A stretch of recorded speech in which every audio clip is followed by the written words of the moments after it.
За Ислама Бази, обвинителот во заминување, морето од документи вештачење за модуларната болница во Тетово не значеле ништо.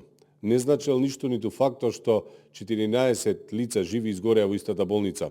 Казни добија само поранешните директори на клиничката болница во Тетово, Флорин Бесими и Арта Нетеми, и тоа условни затворски казни, а казнета беше и болницата како правно лице со парична казна. Но за мозокот на операцијата модуларни болници Венко Филипче, обвинителството, замислете, вели, не бил виновен. И ова по 5 години го кажува обвинителот, кој цел мандат им служи само на Социјалдемократскиот сојуз и ДУИ. 5 години ниту Филипче, ниту СДСМ не се мешаше во работата на јавното обвинителство.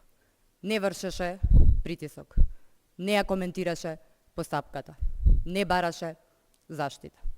Затоа што институциите мора да работат независно и без притисок. Модуларните болници беа набавени преку меѓународна постапка на Светската банка со механизми на контрола во време на најголемата здравствена криза во поновата историја.